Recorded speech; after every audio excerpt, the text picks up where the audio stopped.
Hello, you're listening to Ready, Set, Go Real Estate Investing Podcast, presented by Brandon Elliott. This show will be going over all aspects of real estate investing and is intended to educate, motivate, and prepare you to take action on your first or next real estate investment.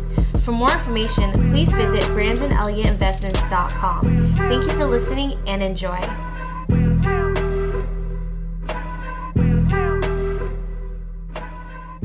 Welcome back, everyone, to Ready, Set, Go Real Estate Investing Podcast. I am your host, Mr. Brandon Elliott. I'm excited today. We have a special guest in our own backyard of sunny San Diego, California. So excited to network with this guy. He's been in the game for a good amount of years now, being on the construction side, being a contractor, licensed contractor, and he's been doing a lot of ADUs lately. The last couple of years, it's been a big movement. Just the last few years when they passed it and so forth. So there's awesome opportunities within ADUs. I want to ask some questions about that. I'm sure you guys might have some questions as well. It's a great value add to build, brand new opportunities in your own backyard. And we're actually jumping into that in a project locally here in Old Town. So pretty exciting. But nevertheless, there's a lot of do's and don'ts when it comes down to hiring on the right contractor, and a lot of issues along the way when it comes down to projects just going too long or getting screwed over, paying too much, or not getting, paying and then not even getting the work done, right? So we want quality at the same time. So a contractor can either make or break the deal, and it's our responsibility as a real estate investor to really lead by example and to be able to guide and make sure that the transparency and communication is on point. So I asked Carlos to jump on today because he's been in the game and really been able to guide his team and crew, and he knows how to be able to hire on the right people, right? He's had the trial and error himself, and I know that we can all learn a lot from solving this one problem that many real estate investors have in the industry. So I'm excited to have Carlos on, but without further ado, Carlos, what is happening, brother? How you doing today, man? Good. How you doing? Good, man. Good. I appreciate you taking the time to jump on this Zoom call with me. For anybody out there that doesn't know a little bit about your story or who you are, do you mind just diving into, your situation and what you're up to? Sure, no problem. So we're a general contracting company in San Diego. We specialize in new construction, ADU especially, additions, and some very minor remodels at the moment. Not too many remodels. But we are specializing in ADUs, the process from A to Z, from a dirt lot, doing your design, structural blueprints, the permits, and then the construction as well. Only thing we don't do is rent it out for you. That would be on your own. Yeah, but that's a full turnkey service at that point. Yeah. Yeah, exactly. So yeah, we take care of everything, all the process of the permitting and blueprints, all the the horror stories. And so you deal with one guy, you deal with us, one company from A to Z, from start to finish, including utilities as well. Love it. So the architect, that's all included, and you don't need to worry about any of that fun stuff. Exactly. Yeah. So how many years have you been in the game? So I've been doing this for close to 16 years. So pretty much my first job and the only thing I've ever done is construction. So 15, 16 years, ADUs, 3 years on ADUs, but that's all we do now, just ADUs, most of the work. But besides that, remodels, very little. And just new construction additions as well, but mostly 80% of our work's ADUs. So it's safe to say over the 16 years, you've been on a job site or two, right? Yeah, of course. So from your personal experience, have you dealt with a lot of investors, or have you just seen the lack of transparency, the lack of communication when it comes down to real estate investors trying to get projects done and just issues with contractors and the client back and forth? I'm sure you've seen a few. I've personally done every project. I've worked for investors, flipping houses. So we've done flips for new construction. We've done remodels for homeowners where they're going to live in the house. I mean, that's their personal house, and anything in between, So definitely we deal with investors or someone that wants to, make a profit in their project. There's a ton of things to look at. A lot of people want to take the project on themselves and try to manage all the traits on their own. I think it's an interesting thing for a homeowner to tackle, but it's definitely a hell of a job. Yeah. I'm actually doing that right now. And it's only because the last contractor that I had, towards the end of the project, that individual started having some family issues, started bringing it to the property. It was taking longer, lack of transparency. It was starting to become issues. So on this new one, it's right around the corner from my house that I live, just 5 minutes. So we were like, you know what, maybe we'll try just hiring on subs. But man, I can't tell you how much of a mistake that was when it comes down to I'm not dealing with just one person, I'm dealing with a dozen. And now I need to make sure that as I talk to them, that they communicate with each other. And it's very time consuming. It's crazy. Yeah. I have a lot of clients that they call me and they, we get a price from them. I give them a price and for, the general contracting, managing the whole project. And sometimes, they think it's a little high and most of them are like, okay, I've done some work. I'm a little savvy in construction. Yeah. I can handle it. I can manage this. A year later, 8 months later, they're still not done. Yeah. Way over budget and they lost it. They're like, I should have just hired you. So I'll go over some of the key points of why that makes it a little different from hiring a GC, which sounds like it's expensive versus trying to manage the job yourself and what could go wrong. So in my experience, when you hire a GC like us, we have a lot of relationships with subcontractors and vendors because we keep them busy year round for multiple years. We have the good communication with our subs, good communication with our vendors. They will do things for us that they won't do for you. Yeah. That's just like normal. When you spend hundreds of thousands each year with them and you've been with them for, 15, 16 years, it's common sense, right? You're going to get a better deal than the average mom and pop. Yeah, you get a better deal and they do things like if it's something that's hard to get, they will do their impossible to get it for me. Yep. Versus when you walk in and you've never dealt with them, they might not, but for you to get a response from that vendor could take days. For me, or weeks. Yeah, it's crazy. Yeah, I'll call them and they'll call me back right away. Yep. I get a lot of those benefits from vendors and subcontractors. And like, if I call my electrician, he's going to make sure my jobs are going good. Yeah. Because he wants my work and he wants to stay busy.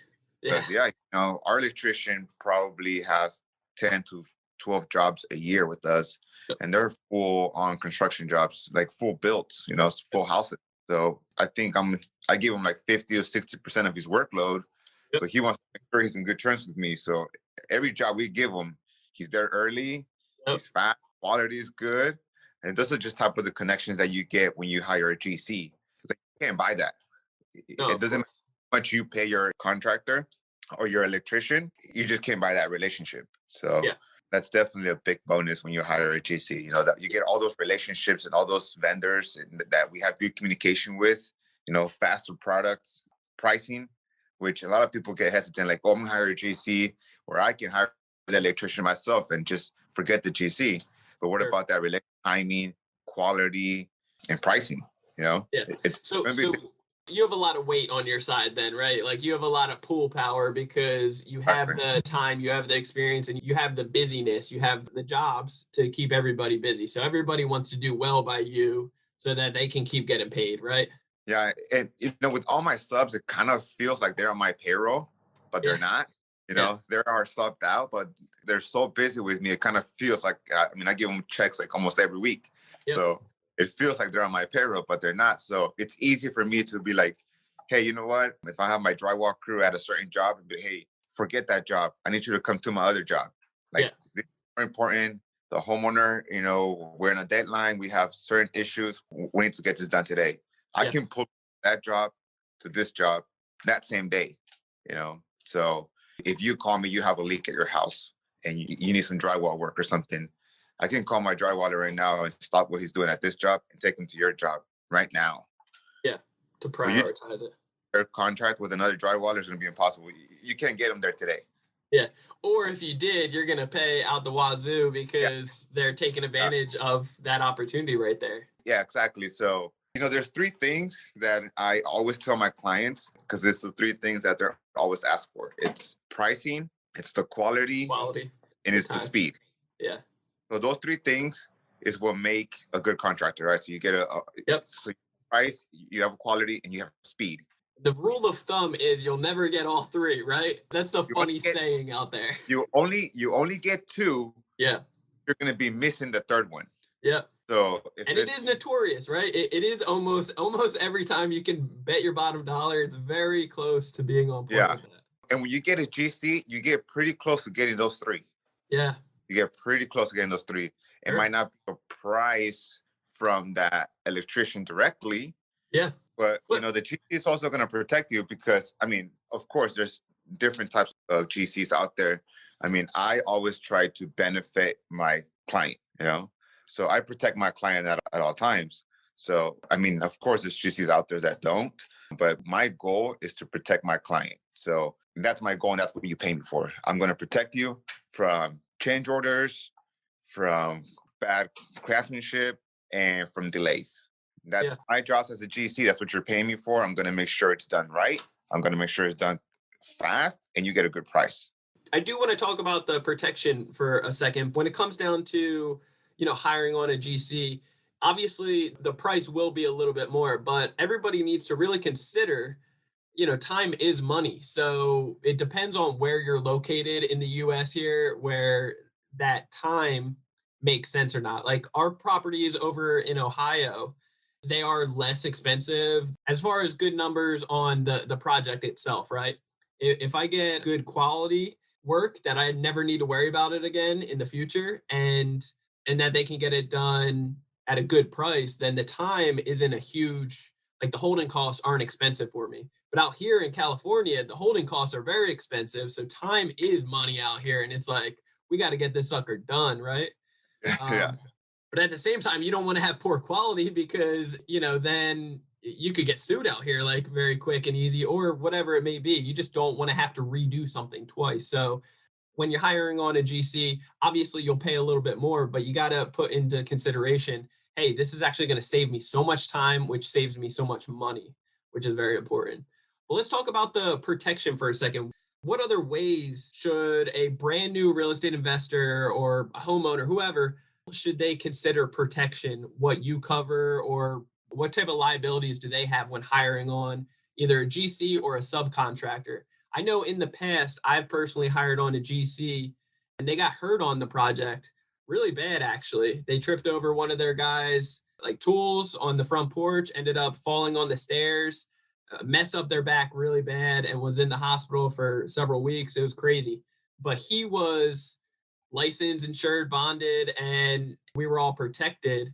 So his insurance fully covered everything, but it was still like one of those situations. First thing that comes to your mind after, hey, are you okay? Is, hey, am I going to get sued from this? Are you going to take my property, right? So what type of protection should the average consumer or investor think about? Well, that's definitely a good point. I strongly suggest always for when you have a flip or some type of project like that, you have a course of construction coverage in your property. Yep. A lot of people don't do that. And that's very important. It's cheap and you can get it for 6 months at a time. Yep. So you get a construction in your property and that covers you from a lot of, crazy stuff that can happen at your project. It protects you for the course of construction. Because if you're not in a course of construction, I don't think it covers you. Like the insurance company knows that you're in construction, it automatically voids your home insurance. Yeah. So that's very important to have the right coverage, the right insurance. Not all insurances are going to cover your remodels. You have to have a builder's construction insurance policy. So, and if you guys need any connections to like the best of the best, I do have some amazing connections more on the East Coast, but they cover nationwide to be able to really cover the construction permits to note so that you're educated, you know exactly what you're going to get. You are fully covered and that you will save the most, which is very good peace of mind, right? It's important to have the right policies for insurance. Yeah, definitely. And the second thing, I'm a licensed GC. I by law have to tell you and recommend, obviously, hire a licensed general contractor, make sure they're insured, bonded, all the coverages that you need. And then anyone he hires and they get hurt on the job, it's not your responsibility because you don't have a contract with them. We have a contract with them. Sure. So that automatically protects you from anything. As long as that GC is very well protected and has all their insurances, then you're good. You don't have to worry about anything. But when you hire individual trades, most of the time they're not licensed. Most of the time they're not fully insured. Just because you're licensed doesn't mean you're insured. So you have to So make sure. So whether they're a GC or subbing, subcontractors, you need to get all the documents together and request that information. And then how can you verify it? How should the average consumer actually verify this information to make sure that it is up to date, it's accurate, that there is enough coverage, and they are licensed and everything? Yeah, so you can just go to the CSOB.com, actually CSOB.gov, and you go there and you can type in the license number of the contractor, and then it'll say your license number, your liabilities, your bonds, all the insurances that are on there. So one site, CSOB.gov, and it'll tell you everything. What does that stand for? CSOB.gov? I forget what it was. CSLB is a California State License Board. Okay. So, and if you're nationwide or in a different state, you can just simply Google like your state to see what that exactly is. They have a breakdown of each state as well that you could always search for. Correct. Yeah, California. So if you're in a different state, you will need to follow whatever. I don't know the websites of other states, so you have to search for that. Yeah, but it's just a simple Google search. It's a simple type in after you request that information from the general contractor or the subs. Look it up, make sure it is accurate, it's up to date. There's no lawsuits or anything else or any negative things that are pending on that account. I've heard some horror stories in the past, and I'm sure that you have as well, when it comes down to people being licensed or bonded and then having a lot of negative information that's still on their account, or they're switching to a new entity every couple years, right? Have you heard of things like this? You know what? I have seen some companies switch to a different entity, every 3 or 4 years is a different name, same operator, different name, different address, different stuff. That's also another thing you want to look into when you hire an GC, which license number they have, how long have they had it for. If there's any claims on that license, it'll be on the website as well. Yep. It'll claims against that license number. And yeah, so I mean, obviously, if they're switching names and addresses, it'll tell you the associated businesses with that person. So you can type the person's name and he can say, well, Yep. Involved with this company, this company, this company. Yep. That's not always a very good thing to do. Be switching from a lot of places. Also, you can request a certificate of insurance, and you can always call that insurance provider or agent and be like, hey, I want to make sure this policy is active and it'll be covered. You can also get a certificate under that property name, which a lot of people would do. They'll say, hey, I want to make sure my job address is under your policy. And that costs nothing. It's free. So I just call my agent and say, hey, can we list this property on my policy? And they will print out a certificate with the property address on there.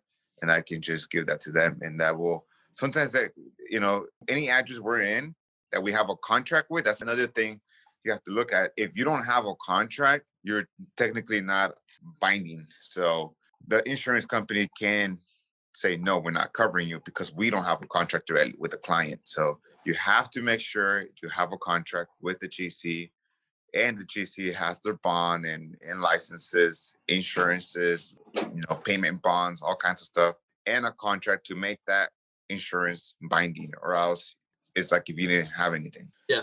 I do want to talk about the contract and scope of work, but before we do that, just like from the very start of this, how do you pick like the right contractor, right? Like, how do you know that they are? Because everybody, claims to be the best or been doing it forever, or, will take care of them, that it's always going to be sunshine and rainbows during the project. But let's face it, I haven't been a part of one real estate transaction or one remodel that there hasn't been some kind of problem that comes up, right? In this industry, it's always going to have problems that come up, and it's how you react to the problems and how you solve the problem, right?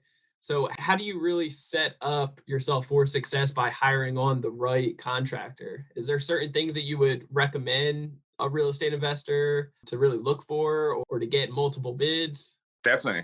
Lots of things to look at. Yeah. I mean, everybody can do the best, right? Yeah. So, for example, timing, it's very simple.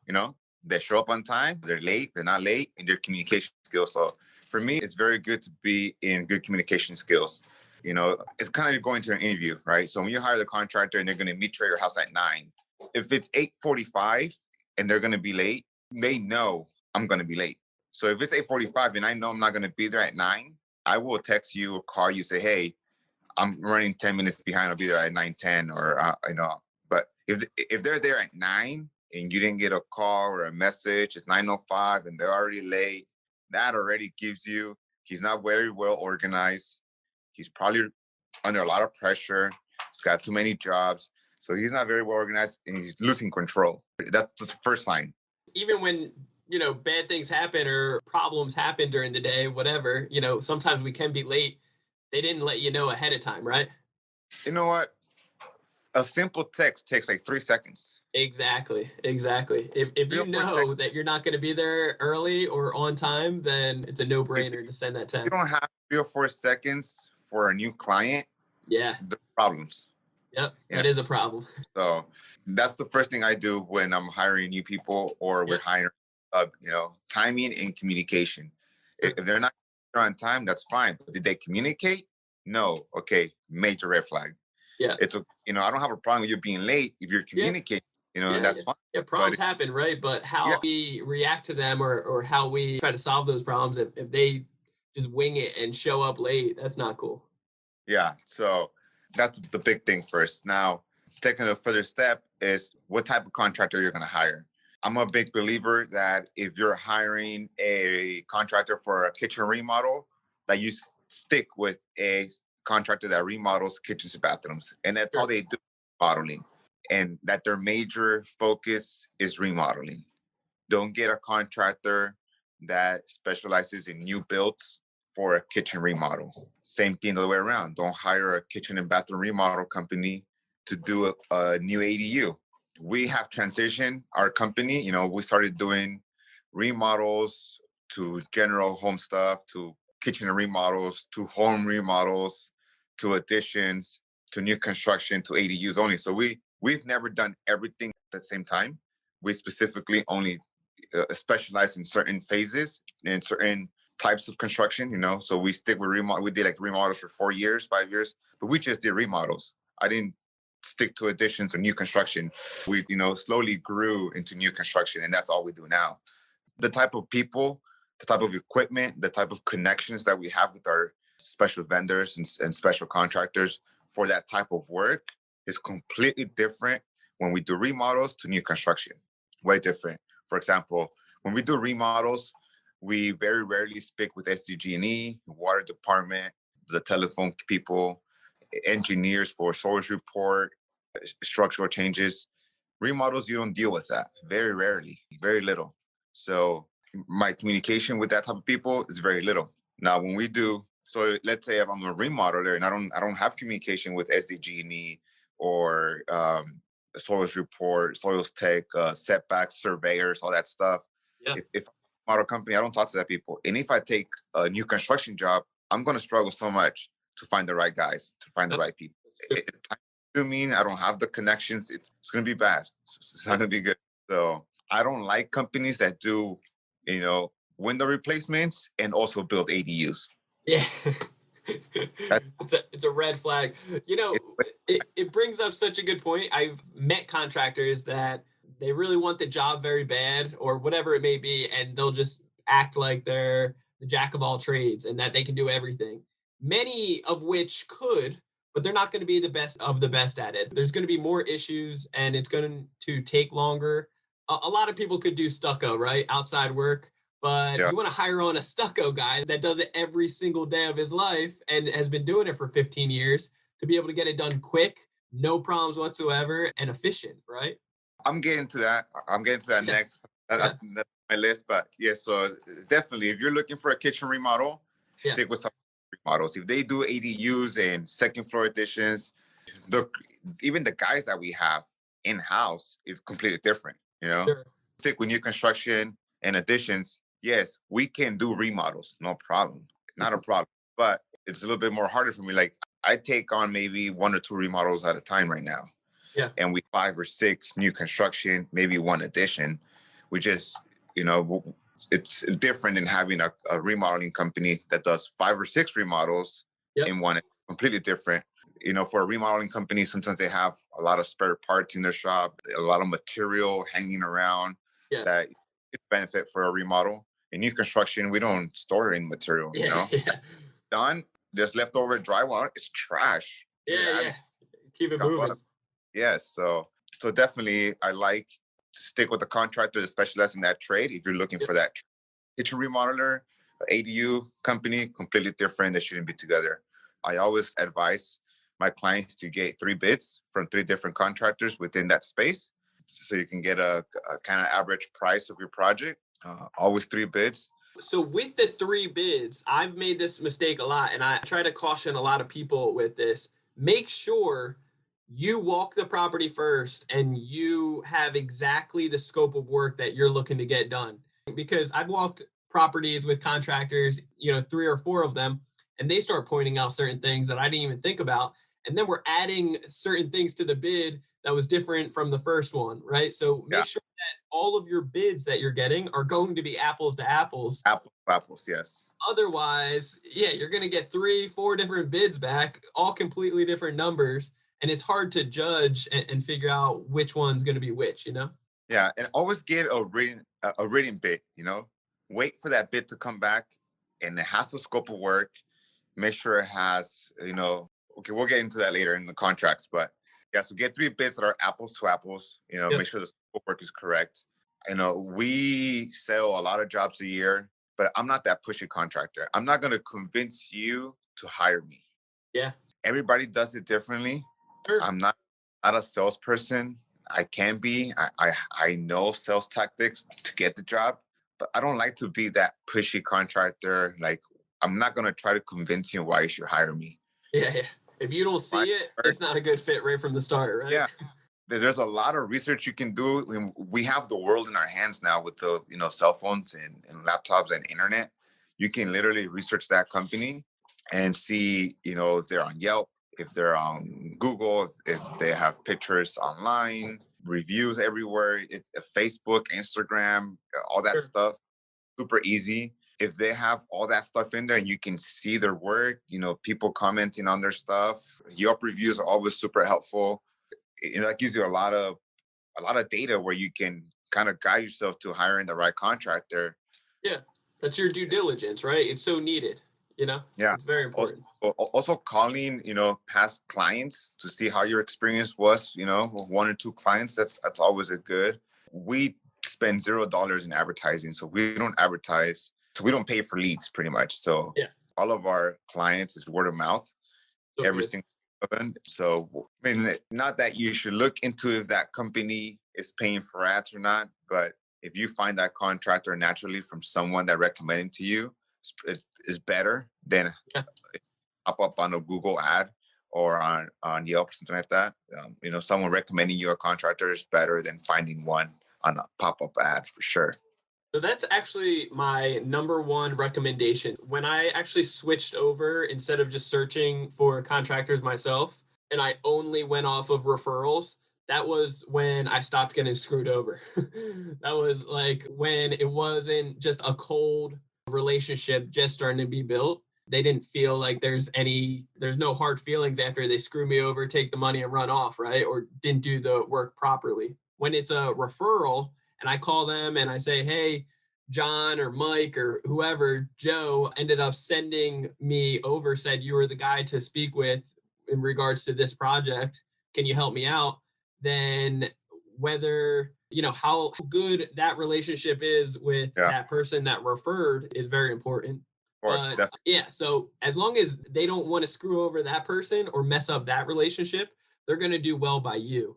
So make sure that you get the best of the best referrals from the relationships built. It's so important. Definitely.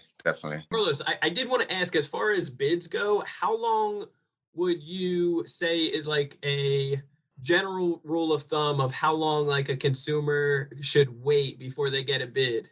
That's a very good question. I mean, every state's going to be different. Every city might be different. San Diego, definitely with the market we have right now and the workload that we have right now, if it's super fast, I have a thing for saying, like, if the contractor can start tomorrow or if he gets his bid back to you in like 24 hours, 48 hours or less, I don't like that because I feel like they're not busy enough. They might not be good enough. Something's wrong with them. Why are they not busy? That's how I feel. So on average, anywhere between 7 to 14 days, I would say it's probably good right now in San Diego. So a week or 2 weeks this is for the bits that we do. We're building new houses and you guys are doing architect, quotes and everything. You're doing new builds. You got to really get detailed on what the client wants. There's a lot of moving pieces when building ground up construction permits and so forth. So I do that makes sense. I do my bits a little different because we are building new construction. It's a lot easier to quote per square foot. So I have two separate bits. I have a general estimate bit where it's just very simple, very general. It's a general estimate, so you say, hey, I want a 1,000 square foot ADU. I can get that to you in 2-3 days. Very easy. I go out there, I look at the property, I look at utilities and demo structure, and then we quote based on that. That can take me 2 to 3 days. So to get you a range bid, 2 to 3 days, like, how much you think it's going to cost, I can give you a range, 2-3 days, very simple. A detailed bid. So once I give you my general bid and say, look, okay, we're building this ADU. It's going to cost you 1,000 square feet. It's going to cost you 200,000. You're okay. Okay, that's within my range. I'm happy with that. Let's move forward and get a detailed estimate. Then that could take me about a week or two, and I will line item, and it's like 10, 12 page long bid. Very detailed scope of work. Every faucet, every light fixture, stucco, it has everything on there. So that will take me about a week or two.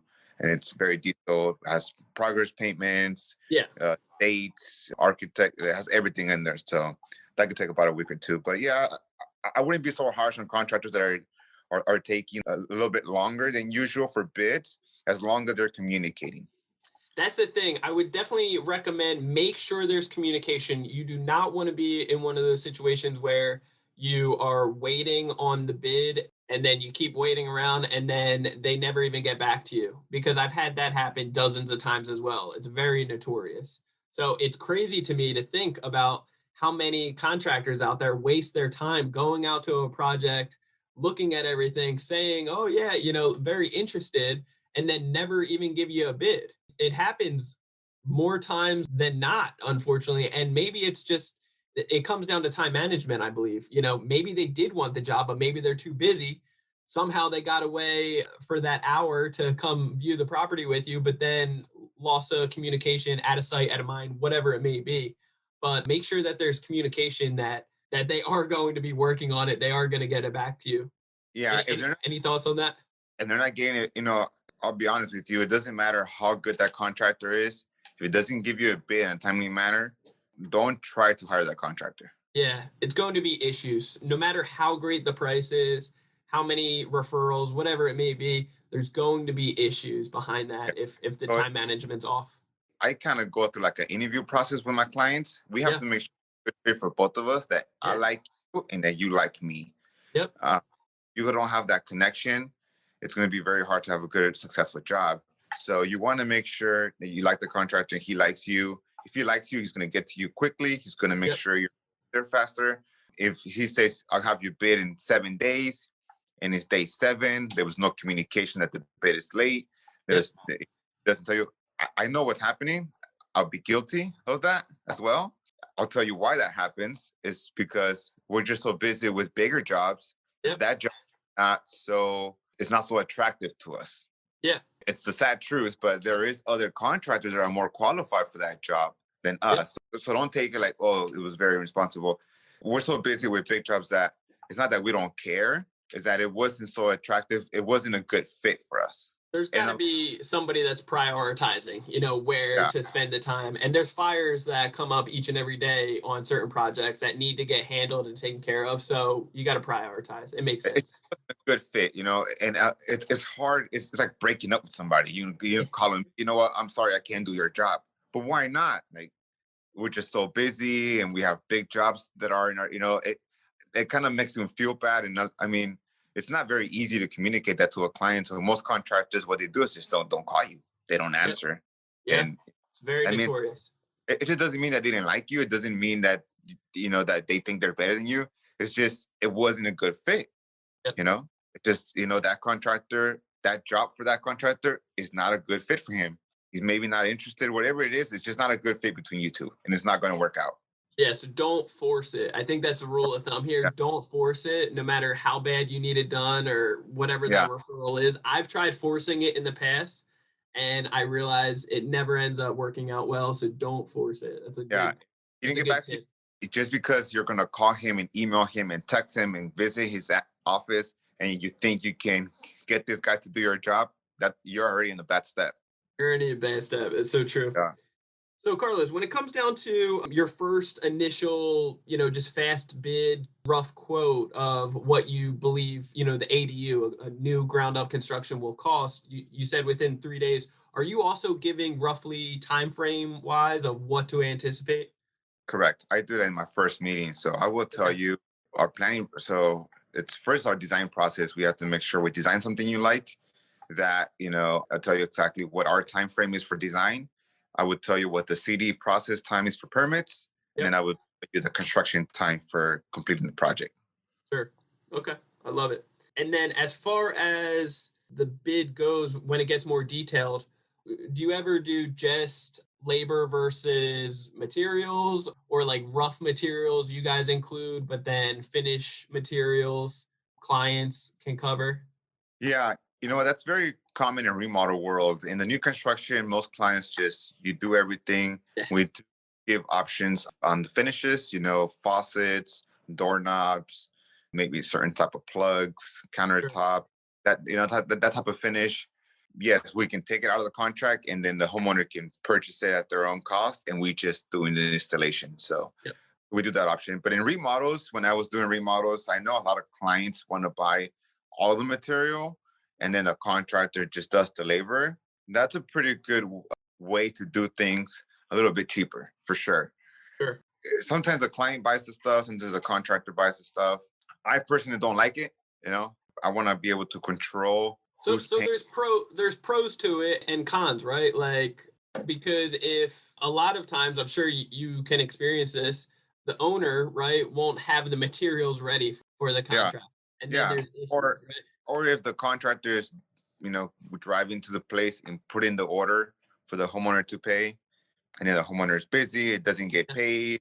I can't pick it up. I got my guy over there with the trailer waiting. And now the day, I just paid it. You're already in a bad relationship with that contractor. He's mad. Yeah, yeah. He's I, mad I, because somebody's got to pay for it. yeah. And then another thing I don't like is like sometimes the contractor will order more than what he needs. A lot of material gets wasted throughout the project because they're not paying for the material. They're not really being so conservative on the material. They're just like, just use it. If they don't take care of the material, if there's 7 spare boxes of vinyl flooring, Yep. by the time it's done, those boxes are trashed. They Yeah. got tossed around. There's paint on them. There's everything because he's not paying for the material. He doesn't care. Yeah. I was just about to bring this up because I've always done, I pay for the materials. I have my guys go to Home Depot or Lowe's, pick it up or wherever needed, sometimes get delivered. And then I just pay for it either over the phone or through my account in house. And I've always been good to a certain point, but now I'm starting to realize, especially on this current project over in Old Town, that there's more materials being wasted. The crews that I'm hiring on and subbing out, they don't give a damn because they're not paying for it, right? And the property is getting more trashed, and I really don't like that. There's a Another, lot of frustration there. another thing is like when you buy materials at Home Depot, the quality and the pricing of Home Depot products for your project are not as good as when the electrician furnishes his materials from an electrical supply house. True. Now, electrical supply house materials are going to be higher quality Yep. and going to be cheaper than Home Depot. Yep. So same things like when you're hiring a GC, you get those connections. When you have the electrician give you a bid, and you also get protected. Let's say you get a bid, it's in writing. You got 3 bids for the apples to apple contractor for an electrician to do some type of electrical work. Let's say a main panel upgrade. Yeah. And it's going to include all circuits, make sure everything's good. If something happens, something bad happens, let's say something happens in 3 months, something blows or there's a fire or something, and you bought all the materials. Yep. The electrician's going to come in, hey, that's what you gave me. Yeah. I didn't know what it was. I was just installing it. Yeah, that's Yeah, on you. it's on you. So you have to go fight the vendor, and the vendor is going to say, well, you have to go to the manufacturer. Yep. I think your house is down to power. There's problems when you call that electrician and he bought the material and he did the labor. He has no option but just he's going to Yeah. fix it. Yeah. He has no other choice. Yeah. Yeah. He's just going to fix Can't it. point the fingers anywhere else. It's like it just needs to get done. Let's handle it.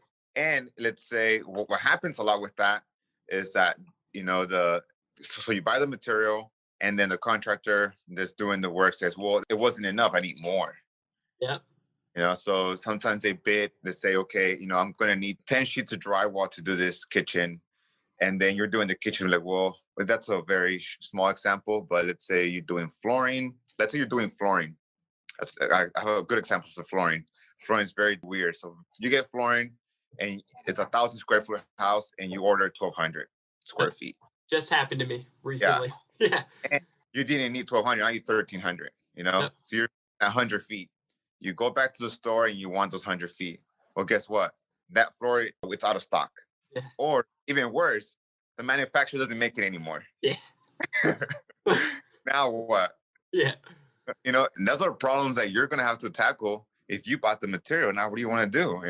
If you were to hire a contractor that he buys the material, he buys everything, you might still have that problem, but at least it's his responsibility. Sure. Yeah. Not you can stress out about it, not you. Yeah, exactly. Your problem. You fix it. Yeah. We have a contract. You're going to furnish the flooring. You're going to furnish the labor. And now there's 100 foot missing and it's and they don't make it anymore. That's your problem. Yeah, it can't be mixed match. It's got to all match up here. Yeah. It's happened. I've seen it happen. Where we don't order enough material. And you go back that 100 feet, 20 feet sometimes, and it's out of stock. And I mean, sometimes we had to fly stuff from overseas or all over the country just to finish our project. It happens. But now I'd rather order an extra 300 feet and take back 200 and pay a 50 stocking fee on my account. Every time. Yeah. No problem. No, I agree. I couldn't agree more. Cool. Let's talk about the scope of work and getting that contracts in place and detailed. Yeah, very important. You got to make sure your contract includes, your address, your name, the company name, the license number of the contractor, a start date, a finish date, a time frame of that project. And definitely always, this is something a lot of people don't know, and I've encountered very recently with a lot of clients have called me, is their down payments. A lot of people are not aware of down payment structure or how it works, or what the law is on down payments. A lot of horror stories out there. Yeah. Even with all that data and information at our hands, it's still happening. It just blows my mind. So the state law in California is you can only do 10% of the contract price. This is where it gets tricky, not to exceed $1,000. So we do projects that are, $250,000. Their down payment's only $1,000. Yeah. It's only $1,000 to put you in my schedule, and we're gonna be there with the full crew on day one with only $1,000. It doesn't matter. Nothing else matters. I don't care if you have custom glass being made or if you have. This is from a GC. If you're gonna hire a tradesman to do custom glass, they might require a 50% down payment. Just make sure they're, a good contractor, a reputable glass company. But for that specific trade, then maybe they will require a 50% down payment on a custom item that they have to manufacture. But for a GC, especially if you're just hiring for labor only, or even if you're hiring a labor in trade, an electrician to do material and labor, their down payment is $1,000 max. Yeah. So if the project is $2,000 and they ask you for 200, that's it. 200 is the max they can ask you, is 10%. If the job is 100,000, they cannot ask for 10,000. They cannot ask for 5,000. I don't care what they have to buy of materials. That's their problem, not yours. Yep. So, I have clients giving $7,000, $8,000 down payments to other contractors.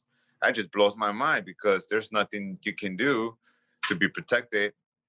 Yes, they have the bonds and everything, but that's time and money and, A lot of stress, a lot yeah, of headaches, and then your yeah, project's still sitting there. yeah. So make sure there is a payment schedule on your contract. Make sure what down payment is, how many progress payments. There's a final payment, and also change orders have to be on the contract. How a change order is going to be submitted, how are they going to be paid? Very important. Another thing that a lot of people don't think about is who's buying certain materials or any special order items. So sometimes my client will say, well, I need help buying appliances. Can you order them for me? Yes, but that's going to be a 30% markup. So make sure you have those in the contract before you sign the contract. Most of the time the homeowner will buy it, but sometimes the contractor get better deals, and then, there's a lot of trouble ordering stuff. Sometimes I just order something, and then as soon as I pay for it, the client calls me and says, never mind, I want to cancel that. I bought something else over here. Or I just put a down payment on it, and now they're going to charge me a restocking fee or something. I don't know. So make sure all that figured out before you say order stuff for me. Sure. But yeah, so payment schedule is very important. Yeah.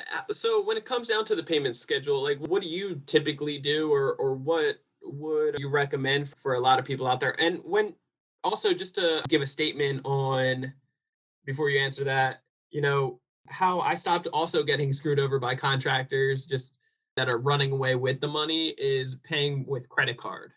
So if they want the 50% down or whatever it may be, I started being okay with that because I'll pay with credit card. And as long as I have a detailed scope of work, a contract in place, then if they don't do the work, they run off with the money, whatever it may be, I can just call up my credit card company. It's a lot easier to dispute it with them and be protected with the credit card, right? So do you guys take credit cards, and do you recommend that method? I don't have a preference whether you pay for a credit card or not. The only downside for me is that, our contracts are on the large side. So a 3% credit card transaction, sometimes could be thousands of dollars just for that transaction. So we have a construction project managing software where the homeowner can log into my website. They can see pictures, schedules, and do online payments. So you're going to see all the invoices for your project on our online login, and you can see everything. You have the option to pay with a credit card, or you have the option to pay with a check or a debit card. Paying with a debit card or a check, it's free. Paying with a credit card will do a 3% transaction. So something to consider. If you want to save money, you can pay with the check. So payment schedule, down payment, 10%, not to exceed $1,000. Sure. Everything else after that, do not pay for items that have not been installed, and do not pay for labor that has not been done. Pretty simple. If you want marble floors and it's a special order item, you can pay for those out of the contract. And then once they're delivered and installed, then you pay for the labor. So if the contractor is going to buy the special order tile because it has to go through his account, or I don't know, whatever the reason he has, you don't have to pay for that special order tile. The contractor is going to pay for that. When it's delivered to your house, then you can pay that portion if you want to, or depending on the payment schedule. But you should never pay for any material that hasn't been furnished or any labor that hasn't been done at all. I don't care what the excuse is. Oh, yeah, never. Don't ever pay. For me personally, I've made this mistake thinking, hey, 90% is done, or it should have been done today. There's a little bit more work that needs to be done, or hey, everything's great. There's a couple little things that need to be fixed right here. They agree to it. No problem. Can I get paid? And I'll knock this stuff out, before the end of the day. It very rarely gets done. And there's other things to it, obviously their character, do they show up on time? All these other things. Does it make sense and align with, hey, how confident are you? Can you bet money against that they will get it done? But usually those type of individuals aren't going to be begging for the money right now anyway. They'll be like, my bad, here, let me fix this stuff. Yeah. And they're okay with getting paid even later, I've noticed. They're not bugging you type of situation. So don't ever pay when it's 90% done. Make sure that that final inspection, right, is totally, they might have said it's done, but make sure you get that final inspection, and then the little things that might need to be touched up gets handled before payment. I'm glad you brought that up because that's a very good point when you hire a GC or you want to tackle the trades individually yourself. That's where the big comes in. The GC is there to protect you. When you hire the trades individually, this is what's going to happen. You hire the contractor, the electrician to do the work. I don't know if he's licensed or not. Most people that they hire trades individually don't hire a licensed trade because they don't want to pay the GC fee. They're most likely looking for that cheaper deal, and they end up with an electrician that's not licensed. Yeah. So this is what's going to happen. You hire there. Don't want to do that with every trade, like an electrician, a plumber. Exactly. These are some things that are very, very crucial. Make sure you get the license kind. These are trades that can cause death, I call it. Yes. So, a fire to be a fire hazard. Yeah. The plumber can have a leak in the gas line inside the wall, carbon monoxide. Die from this stuff. Obviously doing countertop might not to be licensed. Yeah, drywall, maybe drywall, not. Paint, stuff like that. But when it could cause harm, you want to make sure they're fully protected, licensed, and everything. They know what the hell they're doing, right? Yeah, exactly. So what happens when you hire a trade individually and trying to manage the work yourself? I call it the filler work, where it's like one trade is ending and the second trade, let's say the framer has to finish framing for the plumber to come in, but you don't know that the framing was done wrong until you're painting or you're doing drywall. That framer's being paid and he's gone. To get that framer back at your job to fix a problem, nearly impossible. And he's being paid, forget about it. It's going to be fair, especially when you only met that guy for your job. I have a hard time sometimes getting my framers to job, Yeah, if they already got their money, they're on to the next thing. Yeah. They're not coming back or touching. With our subs, we keep them busy year round. They don't hesitate. I call them. We have a problem. Yeah. They're there same next day. Get it handled. No worries. But that's what's gonna happen where the homeowner doesn't have that experience to see that the framing is done wrong because of the drywaller. That's gonna have problems. And what they do is, let's say you have an electrician. He starts when you're done framing. The electrician's there. And then he's going to be back again to do your finished electrical, your outlets, cover plates, light bulbs, light fixtures, ceiling fans. Sometimes that's, they do the rough, they do all that work. That's the majority of the work. They're going to ask 90% of the job. And then you're done with the 10%. Yep. People think, okay, it's a $20,000 job, 10% is only $2,000. If you have any problems, let's say the wiring was done wrong, because you hire someone that's cheaper, he didn't have a license, he wasn't so sure of what, he also does painting, he also does roofing, and he does electrical, and he did your electrical at your house, and you find major problems. The whole wiring is wrong. They use the wrong wire. Yeah. Now, those $2,000 that is left over in the 10%, it's not going to cover to fix the problem that at that time, you're already drywalled, insulated, stuccoed, painted, floors are in, your countertops are in, cabinets are in, and you find out you have an $8,000 problem. Major problems, Do you think the contractor go back and fix that for $2,000? No way. So, that's the big problem. You don't pay until that item or that trade is being fully checked. So I don't like it when they, well, for me, it's different because I know what to check for. I know if it's done correctly, but homeowners don't. So I wouldn't want to say, well, we feel like 90% of the work is done. There's only 10% left. We can leave that 10% at the end. But then that's when you find that the 80% of the work is done wrong. Yeah. Then what? Yeah. They have to fix it, and it's going to cost you a ton of money. Yeah, and if they get 90% of their money up front, after there should be a certain portion, right? I like to normally do 70 to 80% if possible. But yeah, if they decide, hey, they get 90%, 95%, and they're just coming, back to put in light bulbs and stuff like that, will they actually come back for that stuff? Who knows? And if they have a problem, let's say you have a big problem, are they going to fix it with that 10%, 5%? What if he's not licensed or you just found him? He wasn't recommended. It's a guy you found. He's not licensed and you already paid him out 90%. Yeah. And that 10%, you can't hire a new electrician for that, 10% you owe him to fix the problem.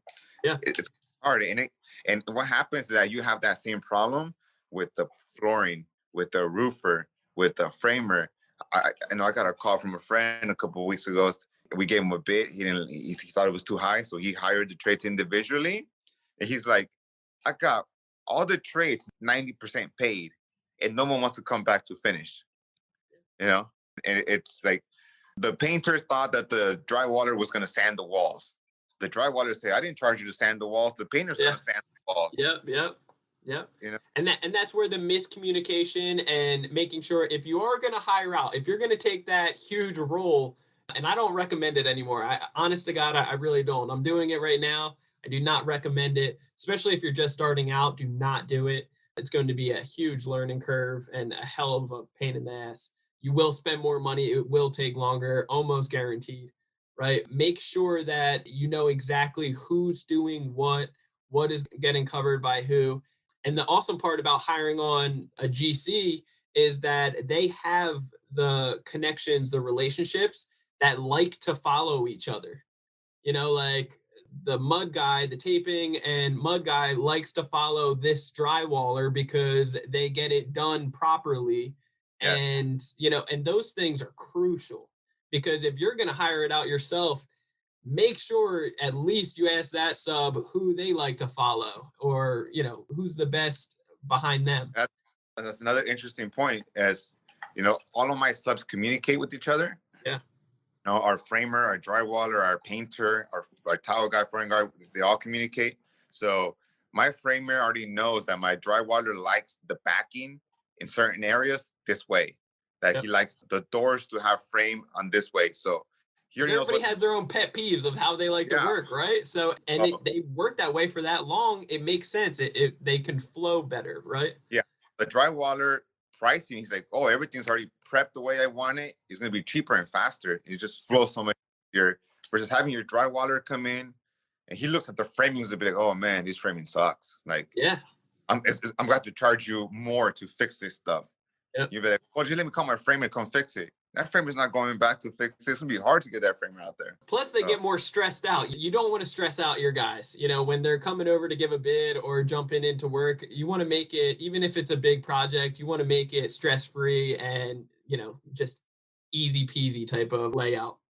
But, so just hire a GC and it looks expensive. Believe me, it's going to be cheaper than trying to tackle this job yourself if you have no experience. I'm not saying I have a lot of experience or I'm the best, but I've been involved in every single problem you can think of that pops up in a project. And it's not easy. It's not easy for us that we've been doing it for a long time. Yeah. So for a homeowner to think, somebody just getting started, I definitely admire their will to try to take this project on themselves, but it's not something that I would advise. Definitely not. If you do maybe a kitchen remodel, something light, maybe something small, but you're doing a whole house remodel or building a new, an addition, a second story addition, or a new structure, definitely get a GC. I'm not saying this to get more work. I don't need the work, but you want to get someone that's going to help you, protect you pretty much. Yeah, take it from me, guys. Do not be a fool and think just because you live 5 minutes away, you can handle it and hire out, with all the relationships. We do have some awesome relationships, but nevertheless, you're taking on a bigger responsibility, more time, more money, and people, just more frustration in general. So, Carlos, we got a couple questions left before we wrap it up, but this is a great episode so far, so I appreciate your time. When it comes down to the payments, I know we were talking about it briefly. So do you typically recommend on like a weekly schedule, every 2 weeks, or quarterly throughout the project? How do you like to go about it? My payments are done based on the completion of the work. Yep. So, okay. For an ADU, we do $1,000. Yeah. It's $1,000. Not even, they start small, they get big, and they get small again. So we start with $1,000 down payment that gets you in our schedule. If I say there, I'm going to be there May 1st, within May 1st, the first thing we do is demo. We get our utilities, and then we do our foundation. When that foundation is ready to pour, and we have foundation inspection signed, then you do your first payment for that. It's already been firmed. The material's there. The material's installed. Labor is ready to go. We passed inspection. Now you pay your first payment. Yeah. After that, we pour our concrete. The lumber's been order, it's been delivered, we got the framer in, then you might do a second payment for framing. Sure. And that's how we do it. So for me, it's not, every Friday, every 2 weeks. It's based on the completion of work. That's the way it should be. If the contractor already furnished the material, he completed the labor, you can pay for that percentage of the completed work. So if if you're doing a flooring and he's 50% done, I would feel okay with paying 50%. He does 30% more and he's at 80. I wouldn't advise to pay that 30% more. I would probably pay up to 75 and then pay that 25. I hate to leave a very small payment at the end for that same reason, because if there is a problem at the end, that little percentage of money left over is not going to fix your big problem. And that's a recommendation. A good tip right here is I personally like to have a good chunk still owed at the end. Yes. And it's going to be difficult to try to negotiate that, because the guy doing the work is not going to like that. They want as much money as they can up front, sooner the better. So it's going to be a little bit of a struggle to get that, but I highly recommend that you go that route, because if there are any issues at the end, you want to make sure that the seesaw, which side you're on here, that you have some power or some leeway. Leverage. Because think of it like this: if the work isn't done correctly or whatever it may be, and you need to go out there, hire on somebody else to redo it properly because they don't want to finish it, then it's going to cost you time and money, and usually more than what you have of that chunk at the end. So make sure that you have a thicker chunk as possible that's owed. Yeah, I like to do my first payment is $1,000 or 10%, and then the rest are split into different amounts. I do start with 10%, a down payment, and then it's like a little payment, a medium payment, but usually the 3 or 4 last payments are the same amount. Sure. I try. If they have 3 or 4 payments that are large, and then your final payment is like $2,000 or just a very small percentage of the contract, that doesn't give you any leverage, any power over that contractor. So if the last 4 payments, the last 6 payments, or 3 payments are the same equal amount to your final payment, that's probably okay. It's probably good. But if you down payment, 2 or 3 small payments, and then you got 4 large payments, and then your final payment is like very little, then you don't have any leverage there. Yeah, that makes sense. The contractors do that sometimes because they would think to protect themselves as well. We protect ourselves by doing that. I don't do that, but some do and say, you know what, I'm going to get 3 big payments, and at the very end, it's a small payment. Just in case something happens, I've already been paid. Yeah. I've been covered, and I don't have to go back and finish it because it's only 5 or 10% of the contract. Screw it. I already made it in this job. Yeah, exactly. So. And it happens so often. That's why it's like, these are great tips. Like, make sure you guys are writing this stuff down because it is so crucial. Carlos, when it comes down to protecting the client's time in the project, right? It's one of the 3. Time is very crucial, depends on the area, but San Diego, it's very important. Time is money out here. Our holding costs for each month, just for holding the property, not doing a damn thing on it, is anywhere from like $8,500 to $9,500 naturally, very often on our project. So when it comes down to time, do you recommend the client to request like a penalty and I always recommend this, like when I started doing this, it started saving me. If you're going to talk to the contractor, GC or subs, and put a penalty in the contract for it taking too long, make sure that you put a bonus in there as well if it gets done early. If not, it's just not fair. It doesn't make sense, and they're not going to want to put anything in there if you're going to be like, an asshole about it, right? You got to make sure that there's favor on both sides. Correct. That's exactly how I do it. Customers sometimes will approach me, and this is mostly investors. Homeowners might not have that experience to add that penalty. They've never done it, so they're going to start learning real quick. But investors are more experienced, so they do add that penalty, and that's my first answer that I give them. So as soon as they say, hey, you know what, you have 2 months to complete this project. If it's not done in 2 months, you're going to get a $50 or $100 per day penalty. Yep. My first thing is say, okay, that's fine. But if I finish a day early, What's harder, to finish late or finish early? Yeah, both, right? Yeah. To finish on time is a damn chore. It's a project. What's harder to do, to finish earlier or to finish later? Finish early for sure. Finish earlier. So maybe $150 per day that I finish early. Respectable. Yeah, by all means. Yeah. If I finish a week early, I'm entitled to maybe the X amount of dollars. If you're okay with that, then let's do it. Yeah. And that's perfectly fine. That's perfectly fine. That's a healthy relationship.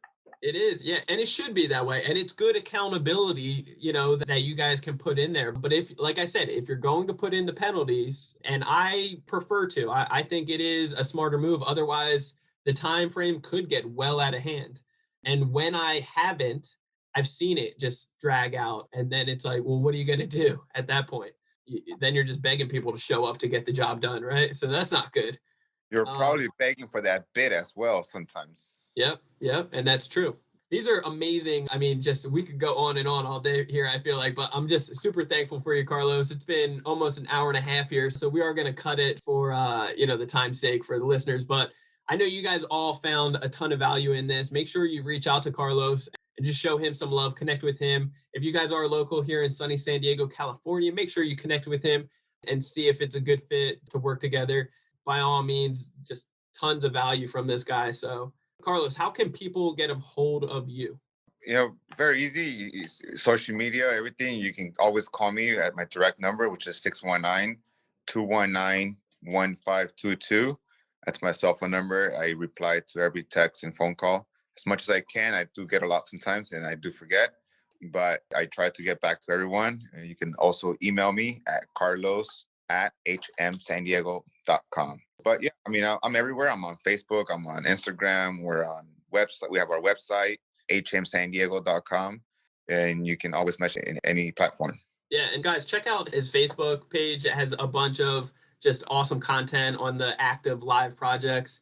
Sure, on some of your websites and everything else on other platforms you do as well, but very inspirational, and you guys are just crushing it. So very exciting to see that. Bro, you just gave over an hour, almost an hour and a half of your time. Anything that the listeners or myself could do to give back to you?